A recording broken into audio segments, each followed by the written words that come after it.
Location confirmed. New sensor contact. Yes, Commander.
Receiving it.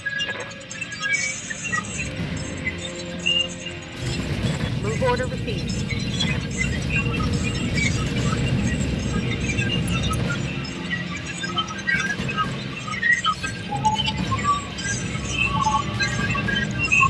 Firing full complement on that.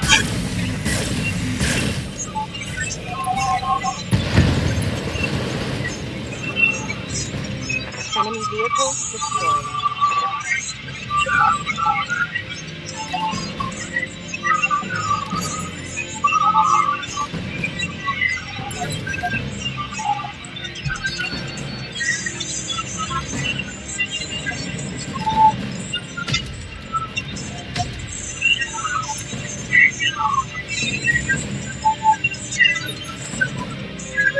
Ready for orders.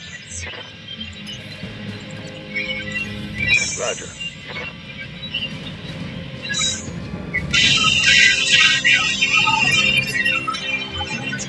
Waiting for orders. Coordinates received.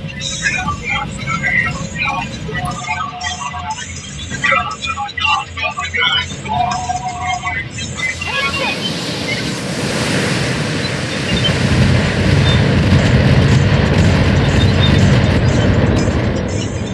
Let's go.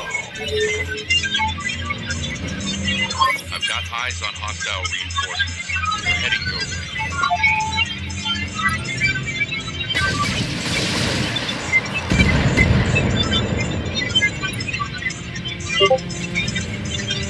Reporting. Minimal damage.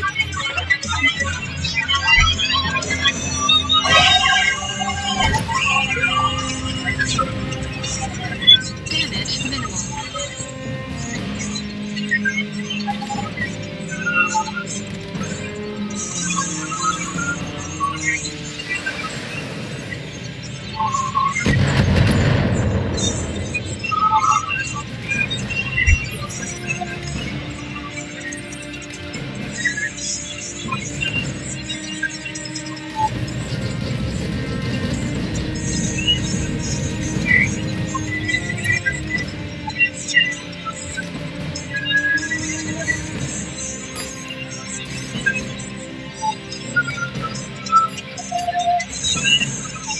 Engaging multiple targets.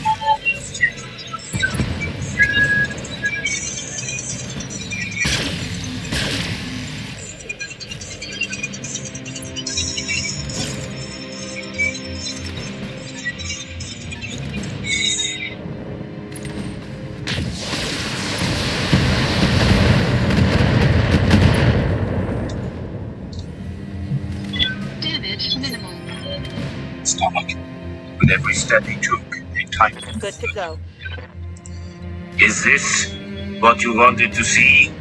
Growled Copy Colonel that. Young. He led them into a vast round cavern. Soldiers and technicians clambered over scaffolding platforms and operated heavy-duty lifting equipment. Targeting. A heavy black cylinder was being lowered onto a launch pad. The cylinder marked with warning skulls. It appeared to be the last, Tango down. as a score more like it were already in situ. They were propped up almost vertically, each leaning just a little towards the chamber's center. Their lines converged at a circular metal blast door in the roof, several feet across and at least 70 above them. Jonas was aghast that all this had been built without his knowledge. You betcha. Of course, Archmagos Griel was at the center of it all, supervising the installation of some manner of control shrine. He was facing away from the officers, but Jonas had the feeling that he could see them all the same. Got it. A silo, he said loudly. You've built a missile silo. Colonel Yurton stared fixedly at him. That is correct. For the weapons. Indeed. Commander. Jonas lowered his voice. The forbidden weapons. Is this true, Colonel? Jonas was grateful when Captain Voigt stepped forward. Some of us had heard rumors, but...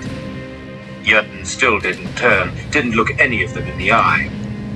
We'll discuss this in private, he decreed.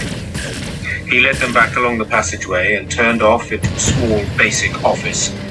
There were only 3 chairs and barely room for everyone to squeeze inside. Hell yeah.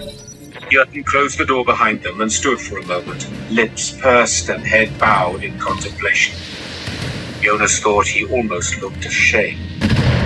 When he looked up again, however, his eyes were as steely as ever. Warning. Armor low. Yes, he confirmed. It is true. And he told them what Jonas already knew, what the rest of them suspected. He told them what the weapons were and where they came from. And as he spoke, each of them grew paler, apart from Jonas, who felt the relief of a burden finally shared. Voigt was the first to break the ensuing silence. Do you intend to use the weapons, sir? I intend to prepare for that eventuality. Another officer spoke up. Then you foresee a circumstance in which... How can you not? Snapped Yurton. We are losing this war. But surely, as long as the Emperor, we are losing this war, and we all know it. The traitors have driven us deeper and deeper underground, and soon we will have nowhere left to go. Soon we will face a choice. Do we accept defeat? Do we accept failure and death? Or do we fight like the might? What would the Emperor have us do? He would have us fight, What's of up, course, said Captain Voigt. But even so, if we do nothing with these weapons he has given us... The Emperor has nothing to do with these abominations, Jonas wanted to protest.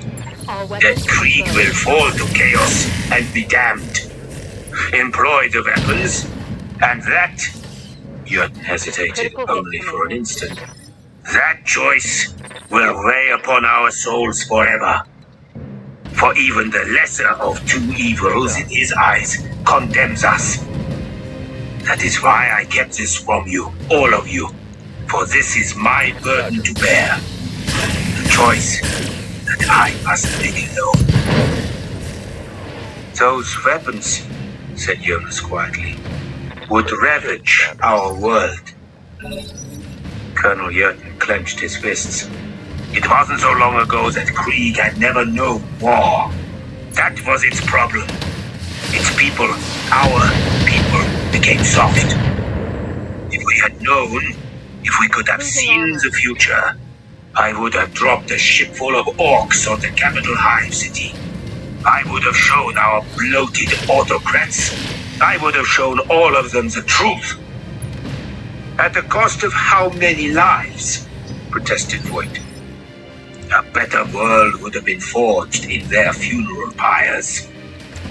Some of the other officers flinched visibly at Yurton's proclamation. You sound as if you have made up your mind. The missiles will be ready to launch tonight.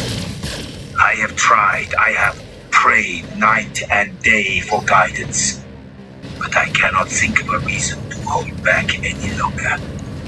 Even on this holiest of days, Voigt spluttered. The colonel bared his teeth. Then better for the fire of vengeance to rain down from the skies.